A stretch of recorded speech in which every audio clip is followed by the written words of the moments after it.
Can a merchant ship be used as a weapon?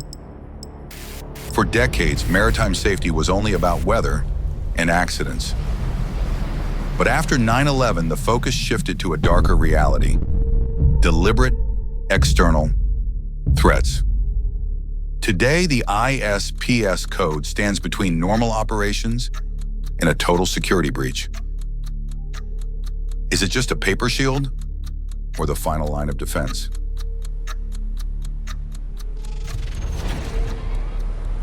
It was introduced at the moment when it became clear that a ship is more than just technology. It is not only the hull, engines, and navigation. It is a place where people live and work, and a place that can become a target of deliberate actions. This is where the meaning of the ISPS Code begins. For a long time, safety at sea was associated mainly with weather and accidents: fires, flooding, equipment failures. This is what crews were prepared for. But almost no one considered that danger could come from outside, and that it could be intentional. Ports were open, access to the ship was a formality, control was minimal. But the world changed, and with it, the approach to security changed. The ISPS Code became a response to that change. It is not about fear, and it is not about turning a ship into a fortress. It is about awareness, about making sure that everyone on board understands who is around them, why that person is there, and which actions are normal and which are not. Security stops being an abstract idea. It becomes part of everyday work on board. In real life, the ISPS Code is often almost invisible. A watch at the gangway, document checks, restricted areas, attention to small details that used to be ignored. It does not look heroic, but it is exactly these small things that protect the ship. The ISPS Code does not require constant strictness. It is based on flexibility. Security measures change depending on the situation and the level of threat. It is also important to understand that this code applies to both the ship and the port. Security works only when both sides act together, but in reality, most of the responsibility lies with the crew. Seafarers are the first to face situations where it is not enough to simply follow instructions, but to make a decision. Before the beginning of the 21st century, maritime security was mainly focused on local threats: piracy, smuggling, unauthorized access. Ports and ships operated with minimal and often purely formal security control. This era ended on September 11, 2001. The tragedy showed that civilian transport could be used as a weapon, and the maritime industry was no exception. The global community realized how vulnerable maritime trade really was, and that security could no longer be optional. The International Maritime Organization, IMO, reacted unusually fast. In December 2002, at a diplomatic conference, a new mandatory chapter was adopted, Chapter 11-2 of the SOLAS Convention. At the same time, the International Ship and Port Facility Security Code was adopted, the ISPS Code. The code entered into force on the 1st of July 2004, and this point is critical. The ISPS Code is not a recommendation, it is a legal requirement. Failure to comply with the ISPS Code is treated as a violation of SOLAS. In practice, this may result in the detention of a ship by port state control. To understand how the ISPS Code works, we need to look at its structure. The ISPS Code is a two-part system. Part A contains mandatory requirements. These provisions are not optional. They must be implemented. Part B provides guidance. It explains how the requirements of Part A can be applied in practice. Different ships, different ports, different risks, but the same mandatory framework. However, the effectiveness of the ISPS Code does not depend on documents alone. It depends on people. In practice, the entire system is built around three key roles: the ship security officer, the company security officer, and the port facility security officer. The ship security officer is the person on the front line. On board the ship's security officer is responsible for day-to-day security. He operates in accordance with the ship's security plan. The ship's security officer controls access to the ship, monitors restricted areas, supervises security patrols, and ensures that security procedures are actually followed. The ship's security officer also maintains the ship's security log. This is not a formality. Every security check, every drill, every unusual or suspicious event, all of it must be recorded, because the security log is a legal record of compliance. The company security officer is based ashore, but the role is strategic. The company security officer is responsible for the overall security policy of the company. This includes developing and maintaining the ship's security plan, conducting audits, reviewing security procedures, and updating them when threats change. The company security officer must be available at all times. Security levels can change quickly, and the ship must be able to contact the company without delay. The port facility security officer represents the port facility. When a ship is alongside, the ship and the port temporarily form a single security perimeter. The port facility security officer is responsible for implementing the port facility security plan. If the security levels of the ship and the port are not the same, or if the port is considered a higher risk area, a declaration of security may be required. This document is not a formality.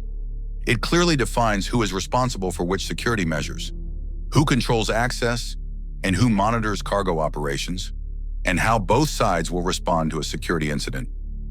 This coordination between ship and shore is a core principle of the ISPS Code.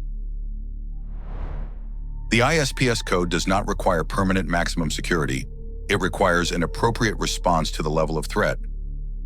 For this reason, the code defines 3 security levels. Each level requires specific measures in key areas. Security Level 1 is the normal operating level. At this level, minimum appropriate security measures must be maintained at all times. This does not mean relaxed security. It means consistent prevention. Access to the ship must be controlled. Every person boarding the ship must have a legitimate reason. Identification must be verified. The ship's perimeter in the surrounding water area must be monitored. Random security checks are carried out, not to check everyone, but to remain unpredictable. This unpredictability is itself a security measure. Security Level 2 is a heightened level. It is applied when there is an increased risk of a security incident. At this level, additional protective measures are implemented. Security patrols become more frequent. Patrol routes are varied and unpredictable. The level of screening is increased. Access to critical areas is further restricted. Additional monitoring equipment may be activated if required.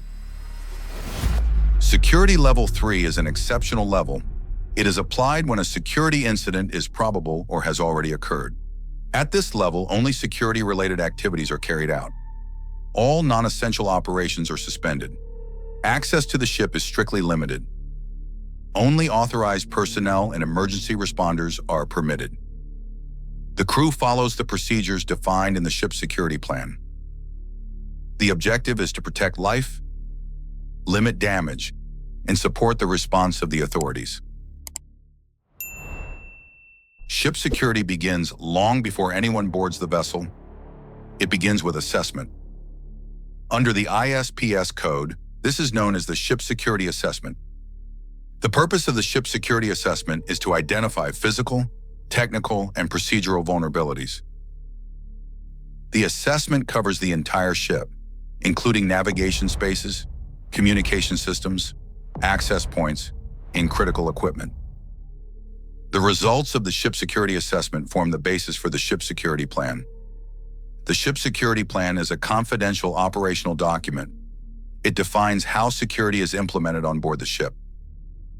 The plan includes security equipment and its location, the responsibilities of each crew member, and specific actions for each security level. The Ship Security Plan also includes procedures for responding to security incidents. This includes the activation of the ship's security alert system, The ship security alert system is not a standard alarm. It allows the ship to silently notify the authorities of a security threat without alerting unauthorized persons on board. Security is not limited to people and access. Cargo and ship stores must also be protected. The ISPS Code requires measures to ensure the integrity of cargo units. This includes sealing procedures. Security procedures must be tested regularly. Training and drills are essential. Shipboard security training must be conducted at regular intervals. Drills are normally carried out at least once every 3 months. Security exercises involving the company or the port facility are conducted at least once per year. The final element of the system is certification. Compliance with the ISPS Code is confirmed by the International Ship Security Certificate. The certificate is issued for a period of 5 years. An intermediate verification is required during the validity period. Port State Control will focus on the validity of the certificate and on the accuracy of the ship security records. The ISPS Code is not a single procedure and not a one-time requirement. It is a system built to identify risks, reduce vulnerabilities, and respond to security threats. Its effectiveness does not depend only on documents. It depends on people, on awareness, on discipline, and on consistent application of security measures. The code establishes clear responsibilities for the ship, for the company, and for the port facility. Each element supports the others. If one part fails, the entire system is weakened. Compliance with the ISPS Code is not optional. It is a mandatory requirement under SOLAS. Failure to comply may result in detention, operational delays, and increased risk to the ship and crew. But more importantly, the purpose of the code is protection. Protection of life, protection of ships, and protection of maritime trade. Understanding how the ISPS Code works is the foundation of effective ship security. And security is not a condition. It is a continuous process.